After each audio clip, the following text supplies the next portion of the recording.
Good evening. It's good to see you all again. I apologize for not getting one of these done yesterday, but I figured service was enough, so I went home and gave in for the night. I hope you're all doing well. It's good to see you all. I'm glad there were so many people in the different ways we did try to connect yesterday who were able to connect to worship, and also found people from back at my early congregations as well. So that's the interesting thing about being on Facebook and doing it. It's just interesting to think of how many people can and be reaching or hearing the message as we do this here this way. Tonight as I sit here, the door is open, and the weather has been nicer today. Hearing the birds out here as the sun was going down, listening to the robins chirping again, and the reminders of the fact that spring is still moving forward, that life is still moving forward. That God's presence is still in the world. What a wonderful thing to be reminding ourselves, and all the constant reminders we need of that as we go through our days in the midst of this time.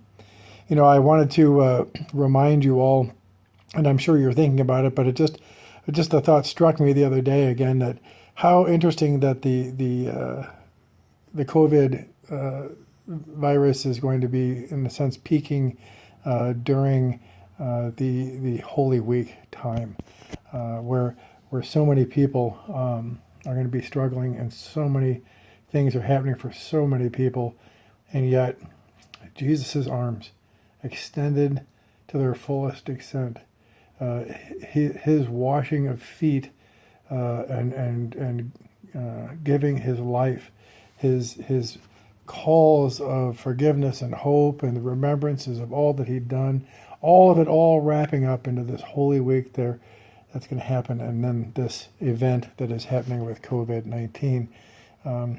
Truly, I see God in the midst of things, working that despite the things of the world, he keeps showing, he keeps reminding us of his blessings here with us in all that we do. I had a conversation with somebody today who said, "Pastor, I got to ask you a question." And they said, some of us are really kind of missing communion. Is there any way we could do that? And let me let you know, the pastors in our cluster, in our area, we have been in almost daily conversation about this kind of thing, and which way to go and how to go. The bishop has said that he was going to leave everything in congregational hands as to how they wanted to do that, but ultimately he recommended safety above other things. But as the pastoral group in this area, the pastors that you know of as a part of our round robin group that we'd been a part of and other things, we have all come to the conclusion that it is better to keep the fast and not have and share communion until the time when we can do it again as the body installed and restated together. So we're going to be hungry for a while, and that's okay. Part of that comes from the need to make sure we do things with good order so that it is properly handled. Part of it is to help prevent the idea for people who might be thinking, so, well, see, I could do communion this way, during that COVID thing. Why can't I do it this way? Well, if you were a prisoner in a prisoner of war camp in Vietnam years ago, and you found a way to do communion with each other, that would be within good order, and that would be understandable. If you found a piece of a rice cake and some kind of wine or water, that would be one thing. But the challenge is that there are pastors and there are churches, and there is a call to do things rightly in the midst of it, to not, for lack of a better term, cheapen or lessen the significance of the act of communion that we share together. And so we've decided together, and believe me, I'm the one who pushed the edges trying to figure out if there are ways to do it other ways. But we decided it's best to hold off on the fast until it's time together. But it also reminds me as well that, communion is more than just the act of coming forward, receiving a little bit of bread and wine, and going back to your seat. In the Bible study group this morning, we talked about an article that was entitled, Hurt the Hive, Hurt the Bees. And part of what it helped us talk about was The fact that the congregation and communion isn't just an act of Holy Communion, but it's all of the communion. And I think one of the things that we're missing is where people are starting to realize that they're missing the body. We're longing for human touch. We're longing for ability to see each other and to connect. We're longing for the body, and maybe it's helping us to realize that there's something far greater in our congregation than what maybe we may have gotten misplaced because of disagreements or hurt feelings or other things.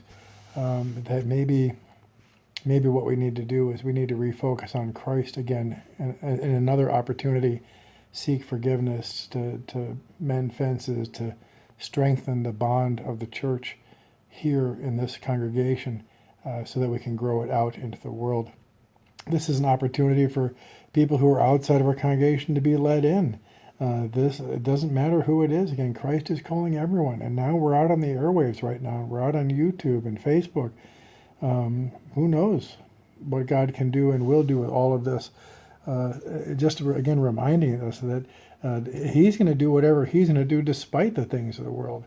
That's a very powerful thought. He is working right now. He's growing in our family of faith. He's growing in our community.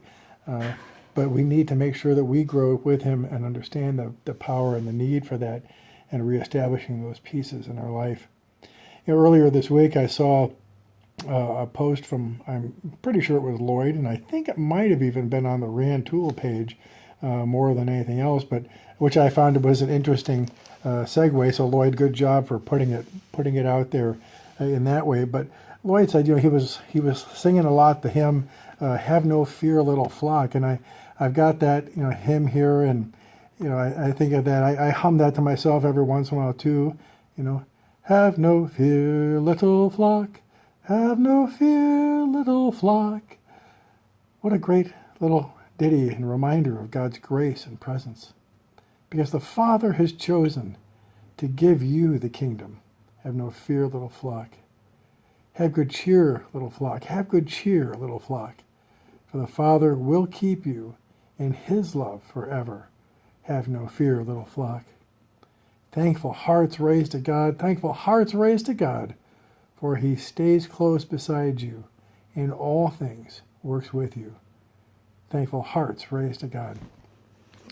That's where we need to keep being. That's where we need to keep focusing. Again, get out of your house, walk around, see people, take a drive, do those things that help you have sanity and stability in your emotionality and your spirituality. Read the text, spend time praying, visit with members of the congregation and share God's love with each other. But also turn off the news. There's only so much you could be. First off, I'm just encouraging you to turn off the news, because, frankly, you can overwhelm yourself. We know what the situation is. I honestly check the news maybe once a day and just see where the counts are, just the numbers, just so I see where it's going.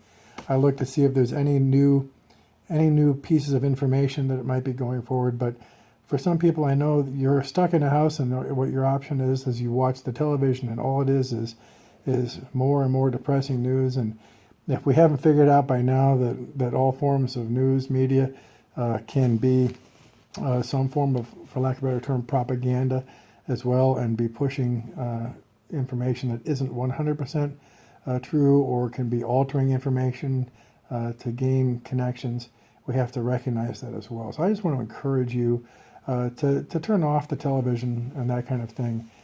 Get a Bible, get a book, make a call, trust the Lord. Get a hymnal out, sing some hymns, teach your kids hymns. Look at the hymns. I read the hymns. They're catechismal teachings for us. There's so many ways for us to connect to our faith and to hear God speaking to us through all these things, not just to keep ourselves busy, not just to run ourselves so that we don't realize what's going on in the sadness of the days, but to actually deepen our relationship with Jesus Christ.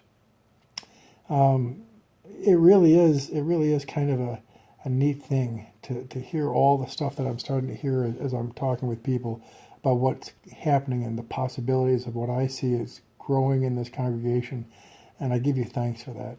I want to give thanks, and I'm going to be trying to call and connect, but I definitely want to give thanks to all of the special medical workers and people, military and police and fire, and everybody who's doing extra work right now to care for people and to serve people during these difficult days. Thank you so much for the time that you are giving to serve and to be a part of this. What a wonderful gift of using your talents that God's given you, and we do appreciate it more than you will ever know. There's one more song I was thinking of. That's the way maybe to end tonight, and I think of it again. Only a few bits of the verses, but I know where the hymn is. It's in the With One Voice hymnal.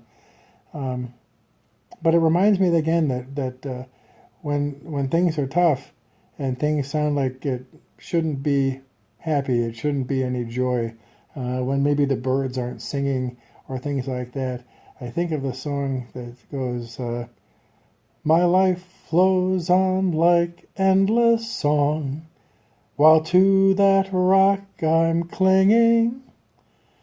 If Jesus is Lord of heaven above, how can I keep from singing? Keep the song of Jesus Christ's love and God's love for you in your heart. Keep focusing on God's direction and desire for you. Continue to know how blessed and missed and loved you all are. Send more notes. I've been loving watching and reading the notes of people who tell me what they're doing and pictures of seeing your kids and yourselves out doing what you're doing. We are a family of faith. I hope we continue to grow that way. So as the sun's going down and the night is coming to an end, God bless you tonight. His peace be with you all until we see each other again. Bye-bye.